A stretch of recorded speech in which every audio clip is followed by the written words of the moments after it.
జై తెలంగాణ, జై భారత్. ఇవాళ మన మహిళలందరికీ అత్యంత ముఖ్యమైన రోజు. మహిళా రిజర్వేషన్ బిల్లు మీద పార్లమెంట్లో చర్చ జరుగుతుంది. అదేవిధంగా పార్లమెంటు నియోజకవర్గాల పెంపు విషయంలో కూడా ఈరోజు చర్చ జరగబోతా ఉంది.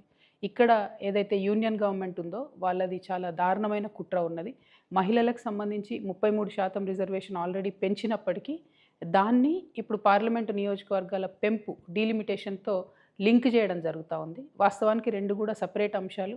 వాటిని రెండింటిని కలిపి మహిళల భుజం మీద తుపాకీ పెట్టి ఈ డీలిమిటేషన్ అనేటటువంటి అంశాన్ని కాల్చాలనే ప్రయత్నం కేంద్ర ప్రభుత్వం చేస్తుంది. అయితే కేంద్రం ఇప్పుడు ఏం చెప్తుందంటే అన్ని రాష్ట్రాల్లో కూడా 50% బ్లాంకెట్గా పెంచుతాము, దానివల్ల మీకు నష్టం జరగదని చెప్తుంది. చూడ్డానికి ఉపరితలం మీద మాత్రం కరెక్ట్ అనిపిస్తుంది ఆర్గ్యుమెంటు.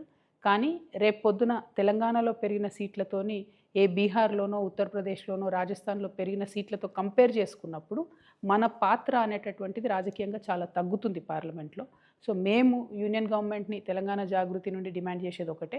ఇప్పుడు 3.13% ఉంది మా తెలంగాణ రిప్రజెంటేషన్ పార్లమెంట్లో.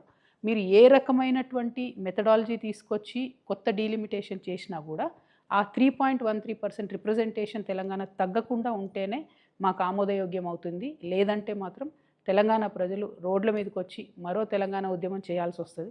ఎందుకంటే ఇప్పటికే కేంద్రం నుంచి మాకు రావాల్సిన ఏ నిధులు కూడా రావడం లేదు, ఏ ప్రత్యేక ప్రాజెక్టులు రావడం లేదు, ఏ నీటి ప్రాజెక్టులకు ప్రత్యేక హోదా రావడం లేదు.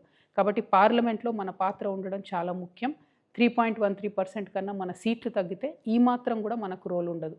ఇంకొక విషయం, కేంద్ర ప్రభుత్వం దుర్మార్గంగా మహిళా బిల్లును డీలిమిటేషన్కి లింక్ చేస్తుంది. కానీ మహిళా బిల్లు డీలిమిటేషన్ కాదు, మహిళా బిల్లు బీసీ బిల్లును లింక్ చేయాలి. మహిళా కోటాలో బీసీ ఆడబిడ్డలకు కోటా ఉండే విధంగా కేంద్ర ప్రభుత్వం ప్రయత్నం చేయాలని చెప్పి నేను డిమాండ్ చేస్తూ ఉన్నాను. Thank you. జై తెలంగాణ, జై భారత్.